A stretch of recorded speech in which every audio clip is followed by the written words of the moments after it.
They are the outsiders in the chart. So here we have Rahu. I love this picture. He's sitting on the throne. He just has a head. So according to another mythology of Rahu, Rahu and the sun, Surya's father, are the same. They've got different mothers. Rahu is born to the lioness, demon lioness, and sun is born to Aditi. So the lineage of the bright and darkness is the same. The father is the same. So you see, they're just two sides of the same coin. But here's Rahu sitting. He wants what the sun has. He wants the light. He wants the power. He wants the success, the respect. So Rahu can sometimes be very motivated because he wants what he doesn't have. But he is only the head, and he's also the color of smoke. So that means there's something insubstantial about it. Often with Rahu, you see that during a Rahu period, we have this Dasha period, and you can have an 18-year period of Rahu. Rahu will hide things. After that comes Jupiter. Jupiter brings it to light. So you see Rahu can hide health issues. So you can have some underlying secret health issue for years and years, and Jupiter comes and the health comes to light. And so everybody blames Jupiter for it. But actually it's been hidden for all those years. And then scandal, the most famous one is Arnold Schwarzenegger. He had Rahu in the 12th house, and he had Rahu Dasha. He became the president, he became the governor of California, everything. And people knew about all his stuff, but never came out. The moment his period changed from Rahu to Jupiter, Jupiter brought it out, and suddenly it was all there for everybody to see. So it's a very interesting thing with Rahu because of his smokiness. He's like dealing with things, and especially about self-understanding. You know, Rahu will not make you understand. The more you try to understand, the more confused you become. So therefore we have to sometimes not try to understand him, but just do what we are doing and trying to find ourselves without dealing with it. So he thinks but cannot feel. So as the head only, Rahu thinks but does not feel, wants to consume everything but does not have the capacity to digest or process what it experiences. Therefore feels forever unfulfilled.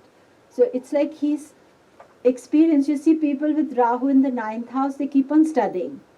I know somebody who's done every course but is not using the course because she feels I have not studied enough. Because Rahu wants to do more and more. And the enlightening aspect is to understand sometimes this is enough, now I'm going to stop. Because till you don't stop, it keeps on giving you the new excitement. It's about excitement. You know, that new knowledge, the new thing. So Rahu feels very dissatisfied because of this factor as the head only. And the initial projection takes place with identification with the personality cult. The ego can get out of control. And also the mind can develop negative thoughts. It can create fear or phobias. So, and it's very much in the head only. You can be great analytic, you think about it because, but it's the processing information that Rahu lacks. You know, you have to process the information, and that Rahu lacks. Positive understanding of the subconscious allows you to move towards overcoming fear, spiritual realization, connecting to the soul's missions. So these things cannot be done through Jyotish. You see, for this we have the discipline of yoga. Yoga, not just the postures, but the asana, the spiritual factor, the 8 limbs of yoga that Patanjali teaches, or the 4 different paths of yoga, the karma yoga, the raja yoga, bhakti yoga. You know, there are 4 paths. We have karma yoga, bhakti yoga, raja yoga, and jnana yoga. And Jyotish comes in Gyan, the yoga of knowledge. But you see, we as astrologers, we think we can fix everything. but we have to use the other spiritual disciplines to deal with it. We can recognize what is there, but recognition doesn't mean fixing it. That is the key factor here that you have to understand. And then now we come to Ketu. So this is a great picture of Ketu. It was going to South India that I actually, post writing my book, I realized, because that's where you get all these images in the temples. When I wrote my book, I had not the full comprehension of the great impact of Rahu Ketu, although it seems I did a good job with the book. But when you go to the temples and you see, and you're going to the temple shops and they're selling you this little thing, most people don't know what it is, but this is Ketu. And they see he's got no head. I showed you a picture before, he has the head of the snake, but actually this is the perfect representation. That Rahu without the body and Ketu with no head. So, and Ketu is very important for astrology. Because sage Gemini, Ketu is said to be born to the family of sage Gemini.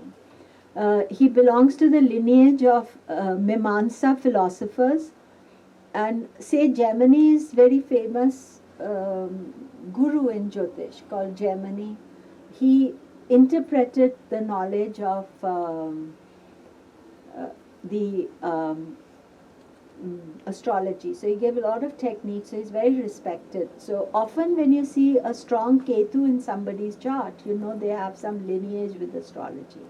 That is one of the ways to check from Ketu, that you have some connection to astrology and to the sacred, and helps working out karma of an individual in this life through knowledge of how to use Vedic rituals, philosophy to purify towards seeking moksha.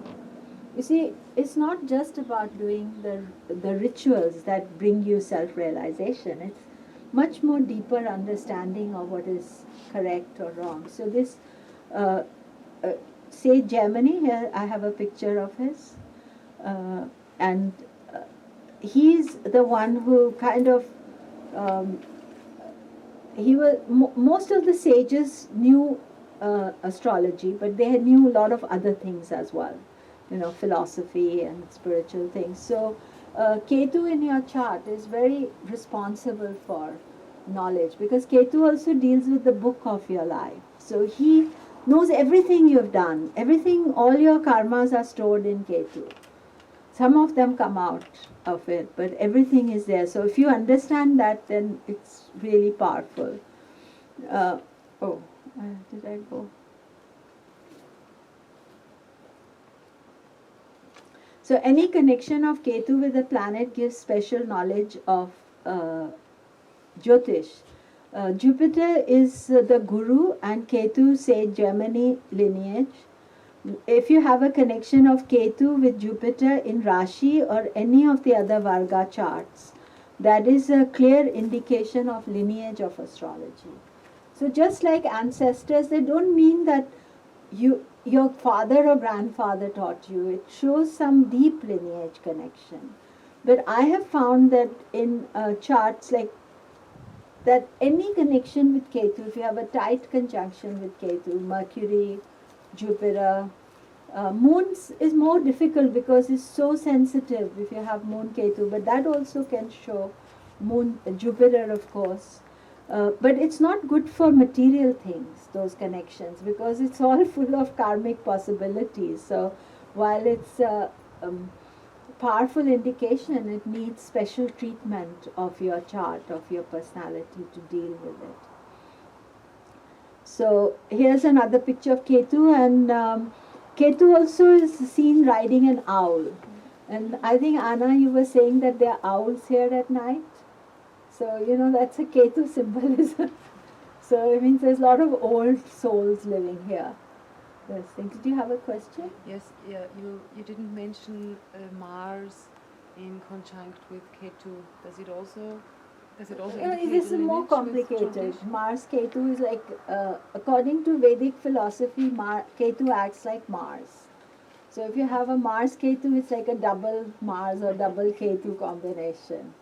So it can give knowledge, but it will give Mars type of knowledge. Yes, Mars, Saturn.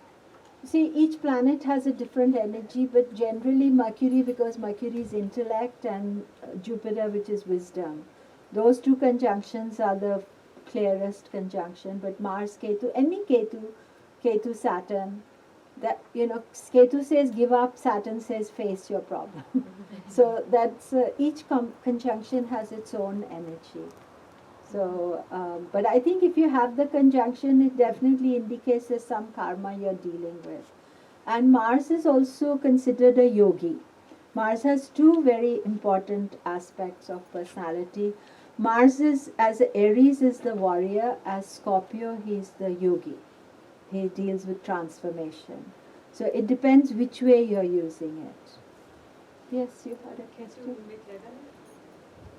If you say, they're more prone to become astrologer, but if it's on the midheaven, then at the same time it's also dissolving, no? Sorry, what was the last thing you said? If it's on the midheaven, it also makes it more problematic to become. No, I think people with Ketu in the midheaven, they can be astrologers because they're seeking something, they're trying to understand. You see a lot of people with Ketu in the midheaven with skills of astrology, but one of the things, I'm just going to talk about Ketu in a minute, but Ketu deals with rejection. So one of the things I find people with Ketu in the midheaven, they're not happy with what they're doing because they feel it's not good enough. So I'll just talk about it in a minute. So Ketu has no head. So one has a head, one Ketu, it reacts instinctively and emotionally. When you think with your mind, sometimes you can limit yourself. Ketu's role in the birth chart is to look beyond the restrictions of the mind. So Ketu can be very intuitive. It's very intuitive, it's very powerful, but once you stop being restricted by the conscious mind, you can make the fusion between conscious and subconscious, and your world is open to all sorts of mysteries. Ketu allows you to see within this world. It focuses on your spiritual quest. It opens the doors to the vast secret knowledge you carry within yourself. But one of the things that I've noticed about Ketu is that Ketu is like a box that's shut. And in many people's charts, Ketu remains shut. And something triggers off Ketu to open its box of secrets. It can be a life event, it can be a sorrowful, usually sorrowful, or something that triggers off your Ketu.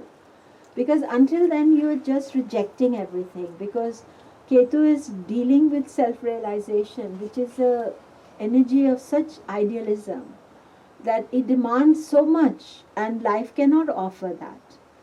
And often the knowledge of Ketu can remain stuck.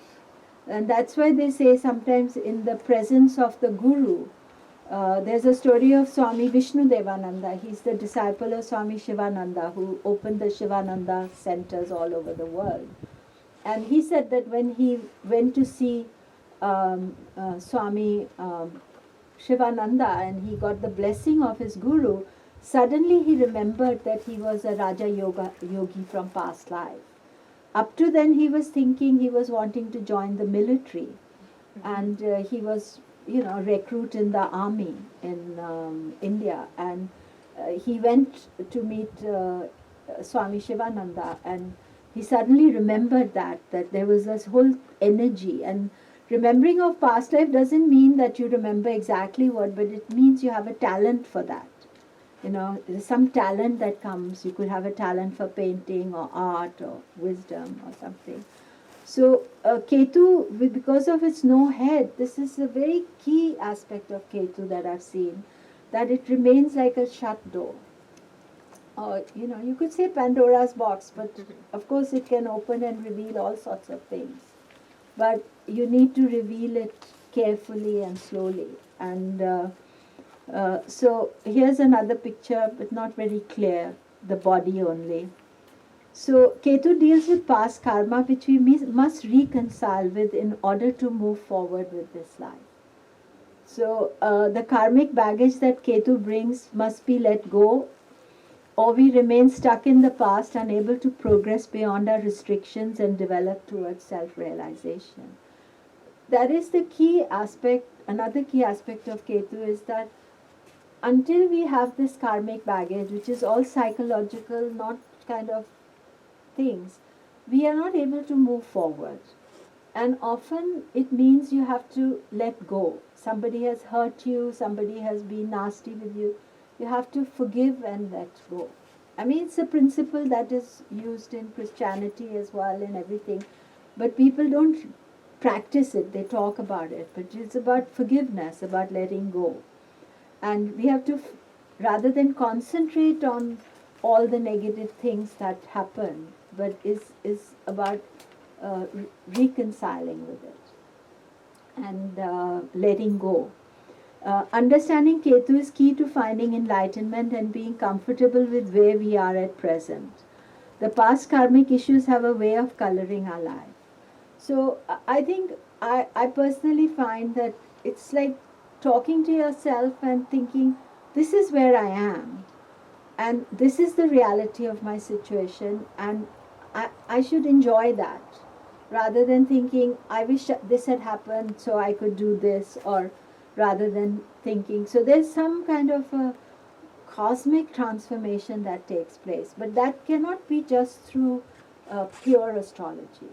It has to be through whatever path you decide. But there's in the Vedic system, there's lots of knowledge there, and so what happens is that once you start going on that path, it's almost as if those things don't matter.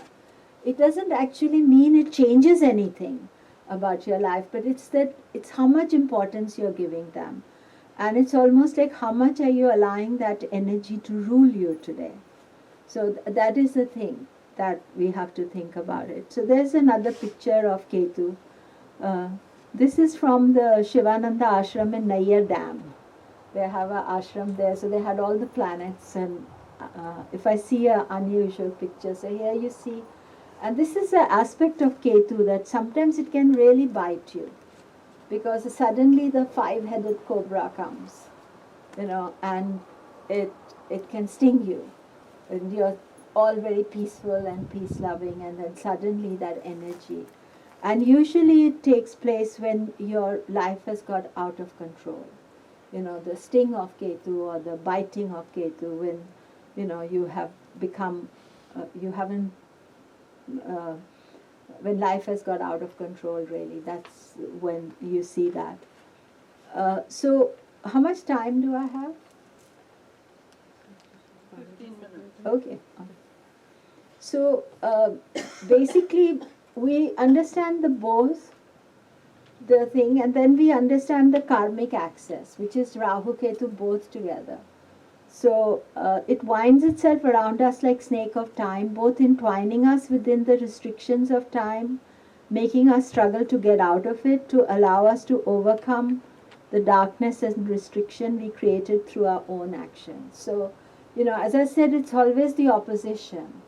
So you can have first 7th axis, 2, 8. There are only 6 accesses you can have. And so, where it is in the chart, that is a key area of your life. Those 2 areas. So if it's 1st house and 7th house, it's self and the other. If it's 2nd and 8th, it's money.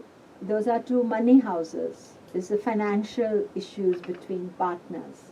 Your money, his money, or her money.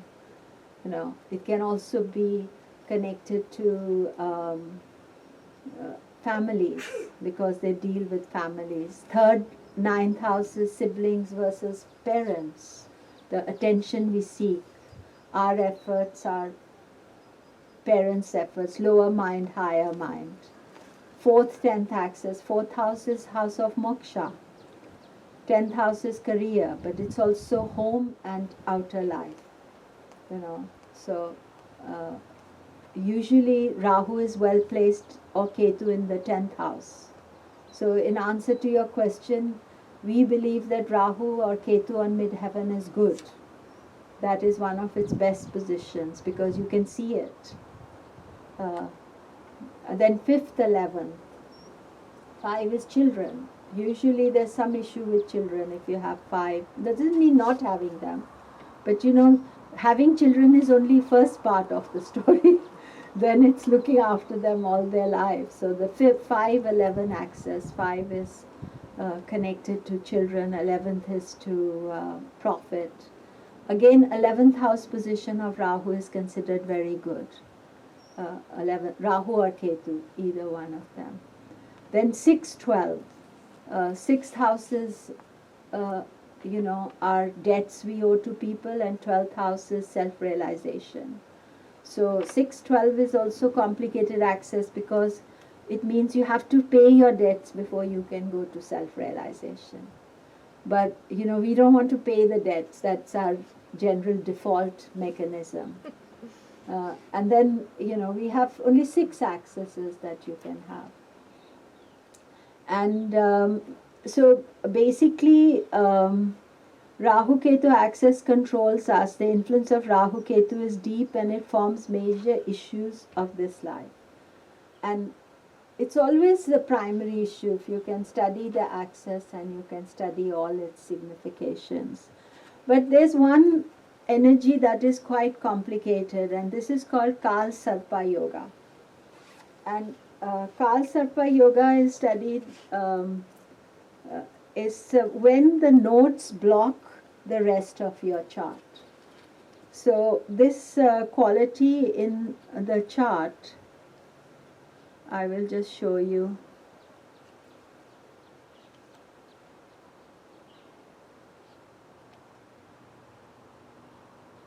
So I'm not sure that the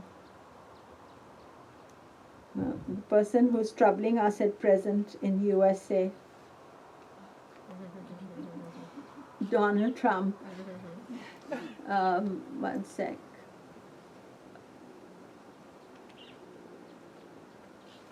He has a big nodal problem. Oh, what have I done?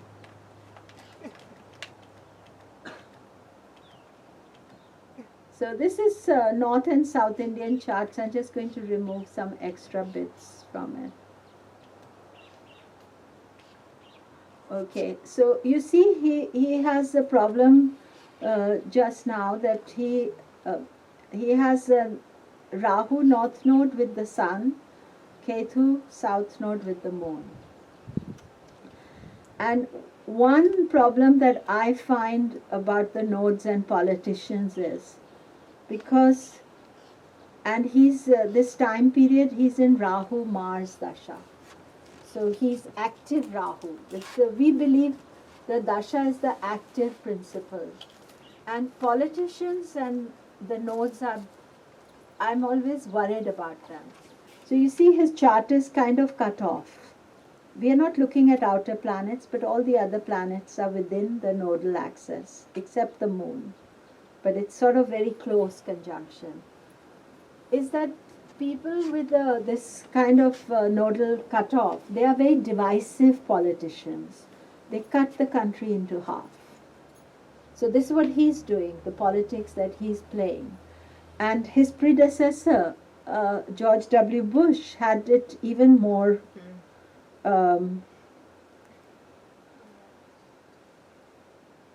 more pronounced.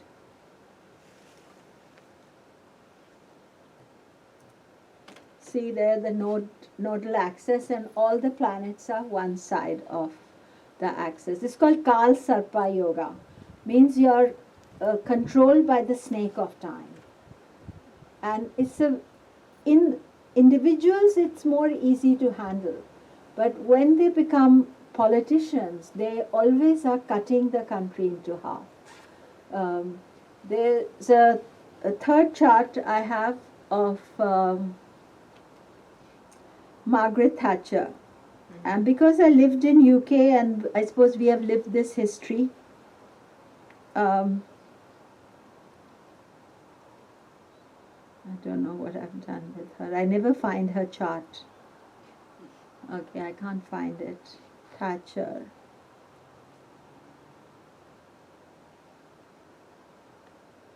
No, let's do MAR. Oh, there she is, yeah. So you see, again, she has that, and she was a very great divisive person in Britain. People have still not forgiven her. She's, despite the good she did, the divisiveness that she created between the wealthy and the poor and shutting down the coal mining is a big problem. And usually this is a very, they say that if you have this energy, it's very important to do some remedy for it. That you don't just you don't let it be raw. You see, the why you do the remedy is that you don't allow any energy to just catch hold of you. If you know it, then you are trying to work to bring some energy. So often, like in Thatcher's case, her husband was providing the empty houses. So he was bringing the balance to her. And trying to keep the energy. Even in George W. Bush's case, his wife was the balancing factor. But they are big divisive energies. And in that, the only chart that I saw who did well with this energy was Nelson Mandela. So I'm not sure that I have his correct chart, but the one I have, you see, again, he has all the planets. But one of the things with this is that you see sometimes that there's years of obscurity. People become famous or come into light for few years, and then they have either side years of obscurity, before success and after success. It's the same with George W. Bush. He's not in the public eye at all. Same with Margaret Thatcher. After her big success, she just collapsed because there's only half. It's kind of not very balanced energy. And in Nelson Mandela's case, he was in prison for 30, 40 years. I don't know how many years, quite a few years. But before he went to prison, he was also doing very divisive. That was part of his thing. But he's the only person who I felt his energy was properly used. So again, as I said, that there has to be some other factor at work that we may not understand as astrologers. But usually this Kalsarpa Yoga means, and you may not have it in your chart, but you may still experience it by transit. So the biggest Kalsarpa transit that we faced, all of us in the world, was September 2008. When the world economy collapsed.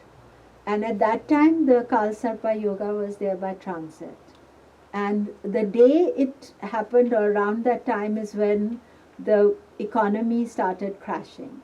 Almost to the date when they were rescuing everybody, and then this Fuld, I've forgotten what that company was, they decided not to rescue it.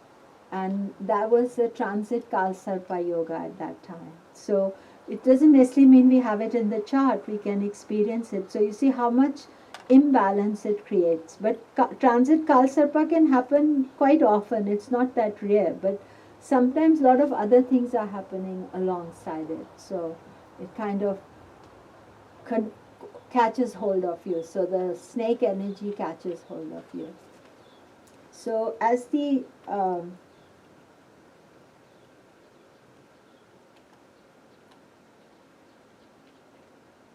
so this is a picture of seeing Rahu.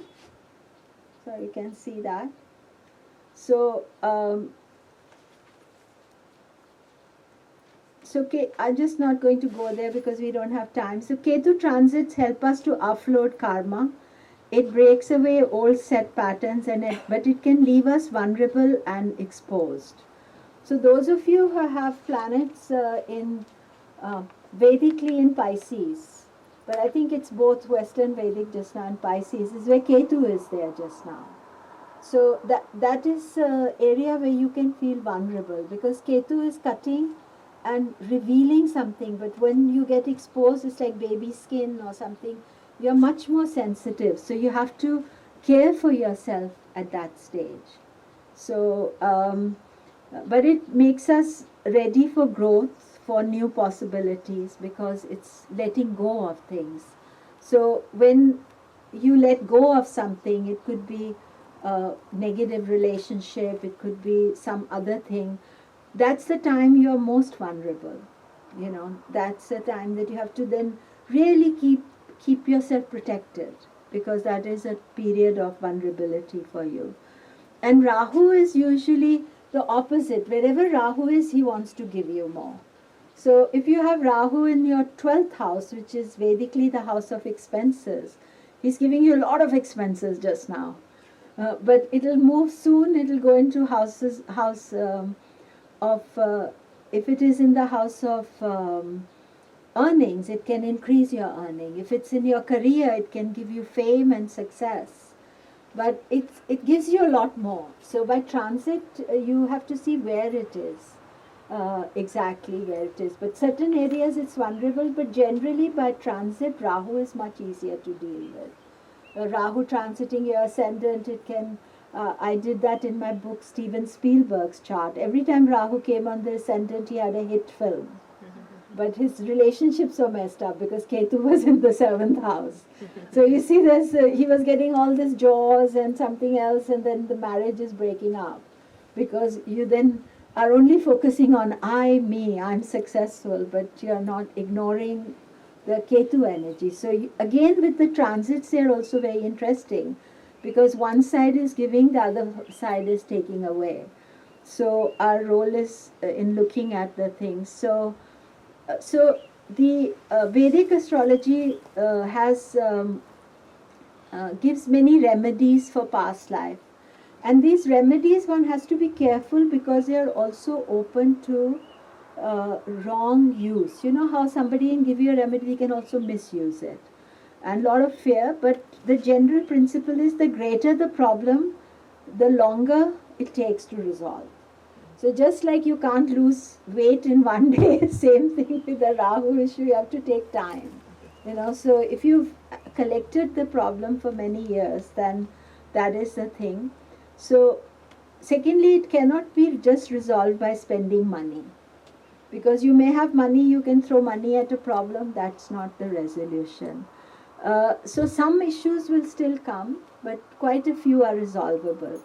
Actually, one astrologer told me there are a lot of these temples in India with Rahu Ketu. They say you shouldn't go to them too much. You should go and come away. Because you must do the remedy, but you mustn't get stuck in it, because Rahu wants more and more. And one of the things that I found very interesting in all the Rahu temples is they're very efficient. And they want your money very quickly. They know how to take money from you. And they're very efficient about it.